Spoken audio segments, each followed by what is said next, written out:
Well, obviously, I recall key moments in history that I recall. In my recollections today, I can give you with background information I had afterwards. At the time these events took place, evidently I didn't understand the significance or impact of these events. But later on, during my father, when he was alive, he used to tell us the stories of the time.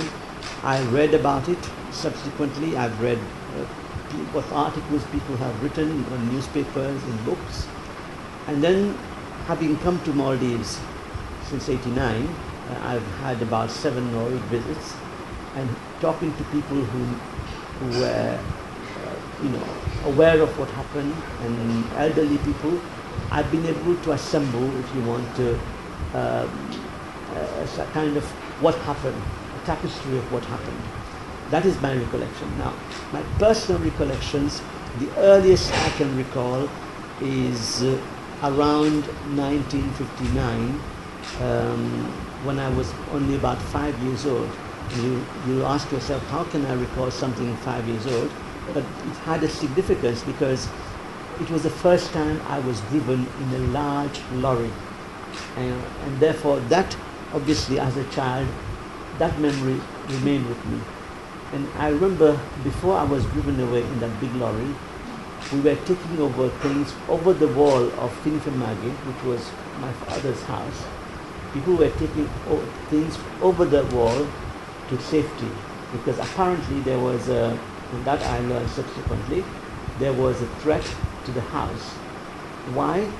The British had wanted to look for somebody to lead, if you want, this separate government.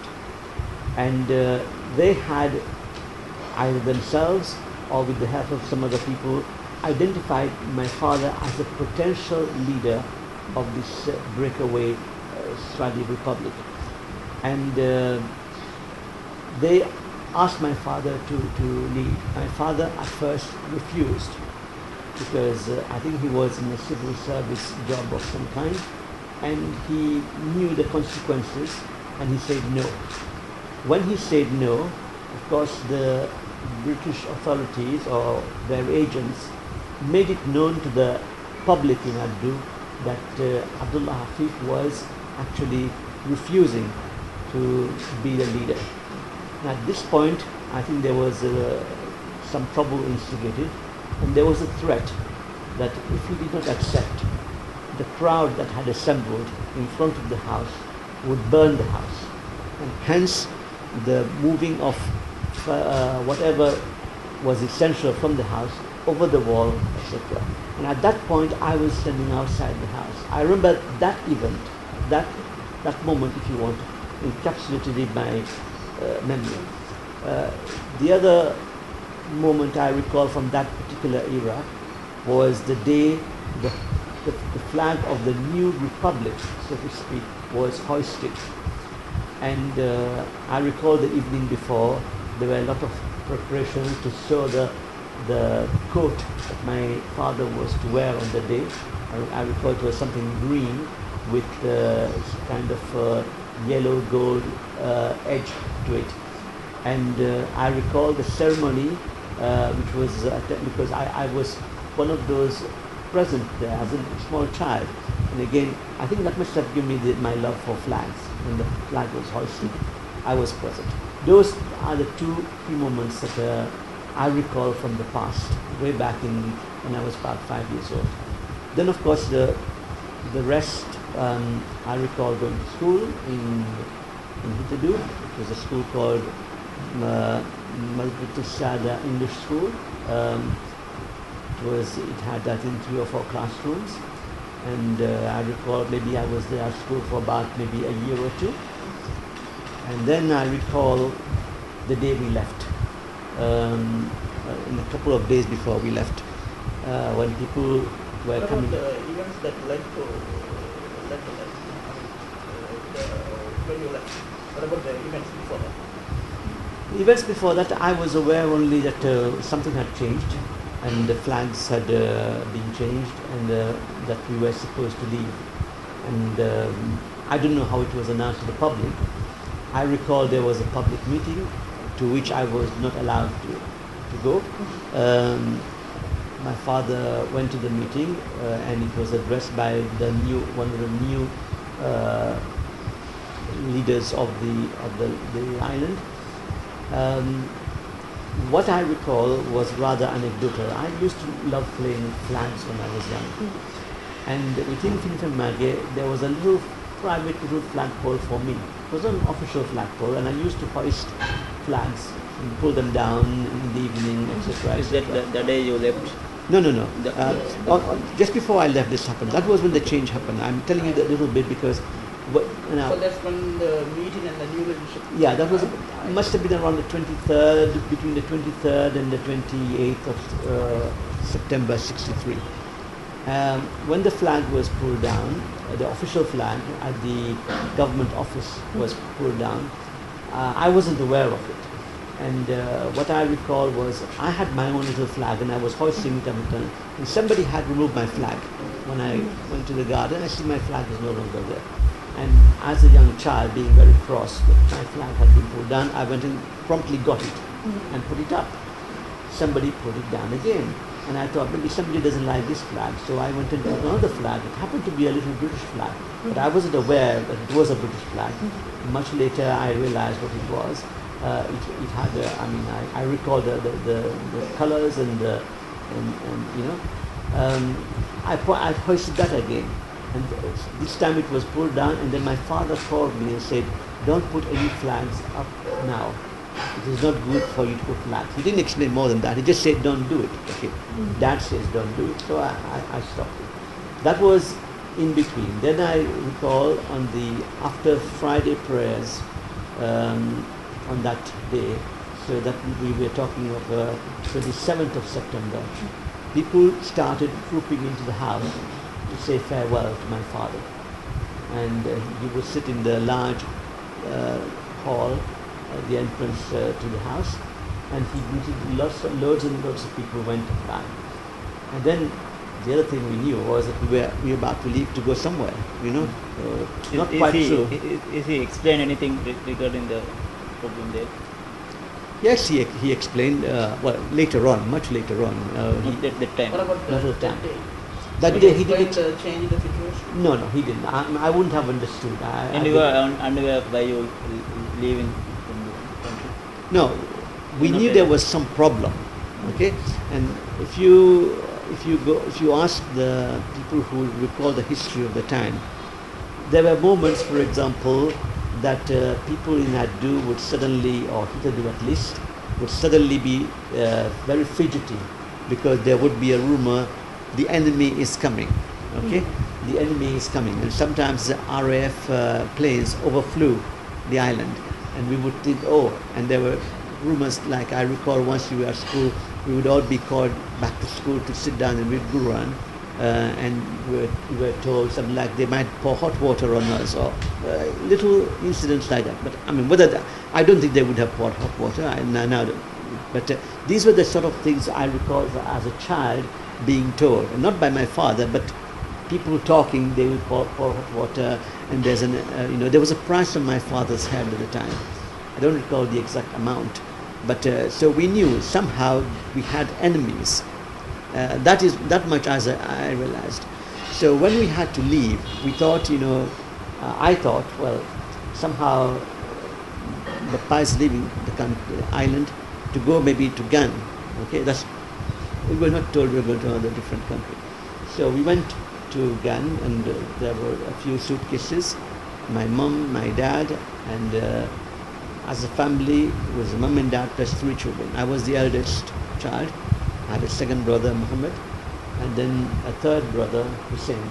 So you probably have seen some pictures as we left Filifimagi and walked to the small jetty on Hitadu, from where we took a little speedboat to a bigger speedboat called Scout. From there we went to Gan Island, and at Gan I recall we were told we would be searched. Okay, the British are going to search us. Now I recall being very frightened, thinking, I had a packet of Smarties in my pocket. And as we were being driven, I threw it out, thinking the British might not want me to have these, I didn't know why, but somehow I thought, okay, Smarties were a rare thing those days, So I had one of these packets, I thought that they might be crossed. So I took it out and threw it over the edge of the vehicle that we had covered in. Then we went to somewhere, we had tea in one of the canteens there. And later on, we transferred to a boat, and we went, and then we sailed up to HMS Loch Lomond, which was moored in the harbour there. And sometime towards late afternoon, early evening, we were transferred to the boat. And that was on Sunday the 29th of September. Okay, and then we slept on board HMS Loch Lomond evidently, and we thought we would go somewhere and be coming back. We didn't know. Next morning, HMS Loch Lomond sailed for Seychelles, and we didn't even know that we were going to Seychelles. I wasn't a very good sea person, because shortly after the ship sailed, I felt giddy, and I spent most of the 5 days to the Seychelles down in the bunkers, So that was how it was. We arrived. It was a 5-day journey. We arrived in Seychelles on Friday, the 4th of October 1963, and we set foot on Seychelles at around 10 o'clock in the morning. We were met by a delegation from the governor's house, and there was somebody who examined us very quickly, and we were driven. Now I know the length of the journey was about 10 kilometers to a hotel where we first stayed. It was called the Turtle Bay Hotel. And when we got there, the following day, a doctor came to examine us. A doctor who later became a minister in the Seychelles government many years later. And then we used to play there, and we stayed there for about 45 days. And then when it became clear to us that we were going to be here for a longer time, of course we as children were yearning to go back home. We didn't like this new environment, no friends, and then we went back we were transferred to a house a bit nearer the capital. And again in that house we stayed for about maybe 3 months. And then after that we moved to a home which became our permanent home until today. There was a newspaper article headlined, "Maldives Independence Full Agreed." So that was on 26th of July 1965. Shortly after that, that article appeared in a newspaper. Now all we understood as children was, oh, Maldives Independence Full Agreed. So that means we can go back home. That was our reaction as children. That was the reaction of myself and my brother and my 2 brothers. We were at home. There was somebody who had come to look after us while my parents were in UK. So we thought, Maldives Independence Full Agreed. That means we can go back home. And that was our reaction. So as soon as Mum and Dad came back from the UK, we run with the newspaper to them to say, look, we can go home now. And my father sort of shook his head, said, no, I'll explain later. No, that's not that, So I recall that moment as well. So we stayed there. And my father, there was correspondence usually between the governor's secretariat, my father, the British and so forth, usually to do with things like living expenses, because the British gave my father a grant. I think it was around $100, 100 pounds, 100 UK pounds a month. And we survived on that. At that time it was quite a bit of money, though later on obviously that became insufficient. My father drew an allowance from the British until 1979, at which point the allowance was withdrawn, because I think that the agreement must have stipulated that when your children were It's £100. 100 per pound. month. Yeah, but it was increased a little bit between, and my father, when he felt it was sufficient, he would write, and he got even support of members of British Parliament whom he knew, because he knew a number of British officials who were in Ghana and who were in politics, or and through their contacts he was able to sometimes place his case in, get a mention in Parliament, in internal debates or whatever. I don't know whether I am interested in politics, but I don't think I have the call to come to take up politics, as you know.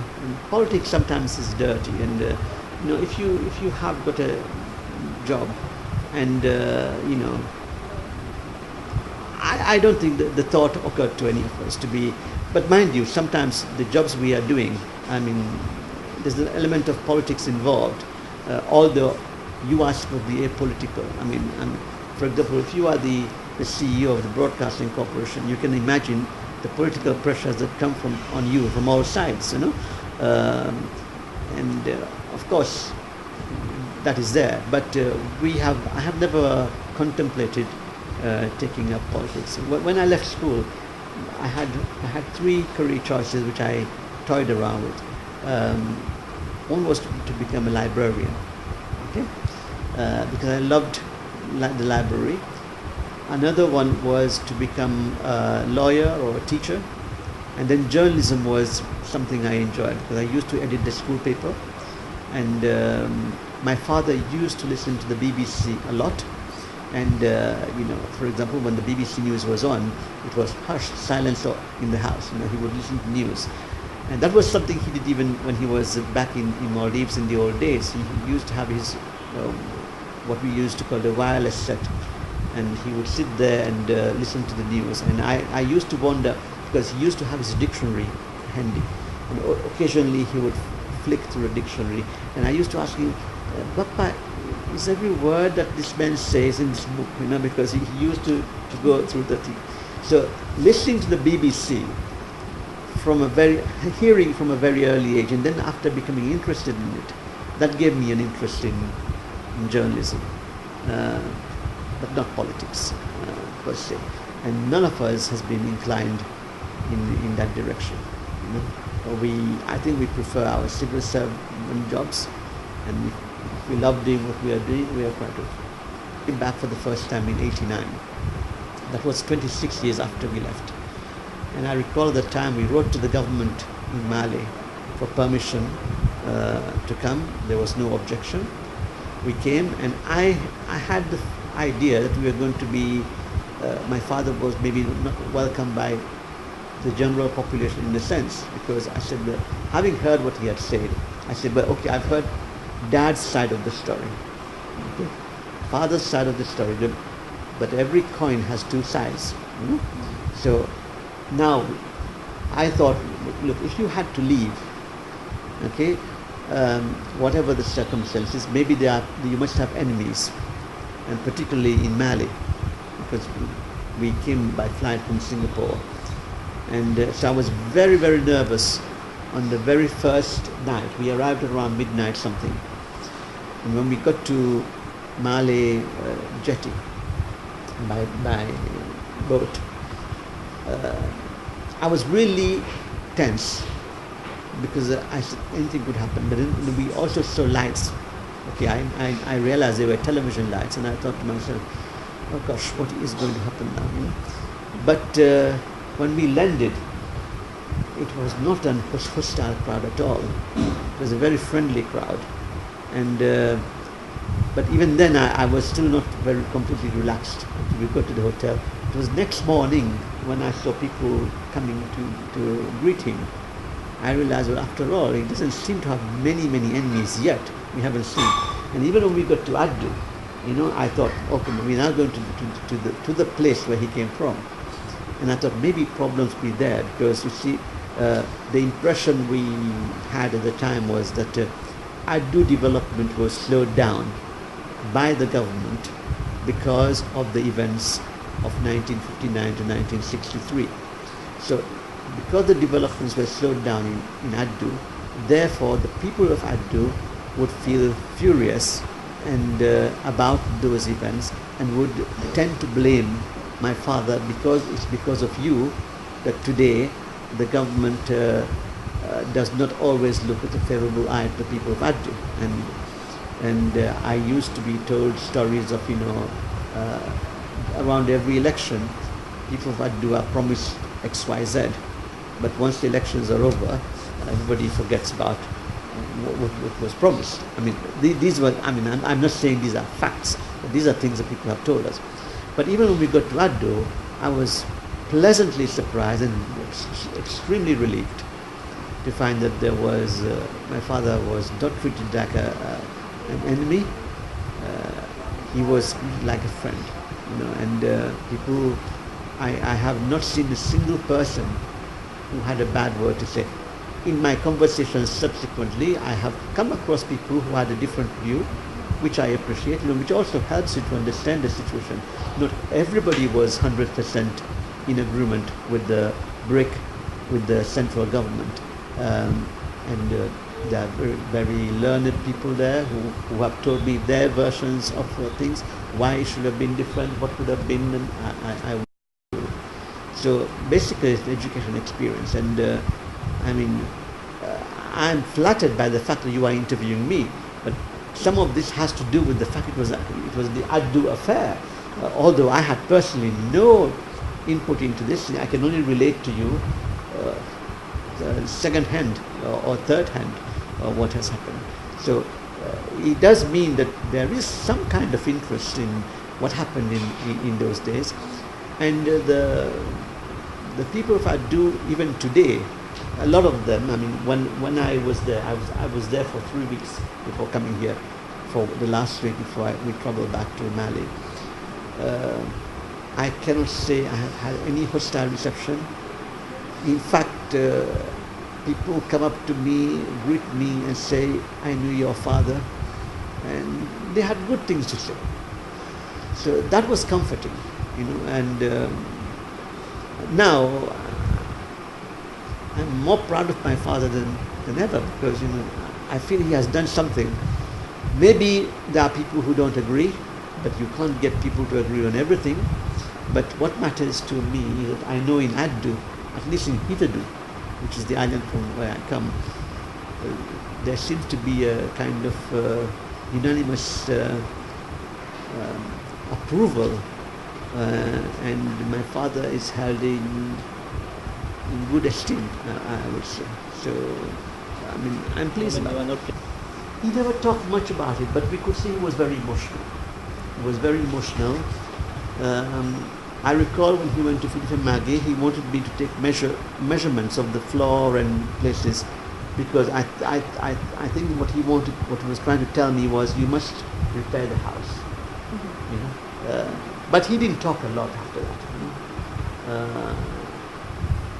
Occasionally he would say something, but his illness had progressed, and therefore he was not in a full command of his faculties to be able to make any meaningful comment. But we knew he was, and I think seeing the state of Philippe Maggie must have made him feel quite emotional, and may have affected him as well. These things are delayed. I can't say he said anything very substantial, but I think he was happy that people liked him, because he once asked somebody, do you think they will be angry with me? One of the questions he asked somebody, do you think they'll be angry with me? I have not seen any sign of any anger. In fact, the opposite. I can speak and get on in Addu bus. I understand perfectly, perfectly I would say 90% of things being spoken in Addu. Mali bus, I find it, I can't speak, okay? Make a fool of myself if I attempted to speak in Mali bus. But I understand, because now in Seychelles I can watch TVM. I watch TVM quite a bit. In my sources of information, I watch TBM, I read Higher Online, Sun Online, Minivan News, and all that. So I'm fairly au fait with some of the things that go on, and I find TBM, I would say I understand 75% of what is being said without any need for someone to help me translate some. But there are a few things that some words which are not in my vocabulary.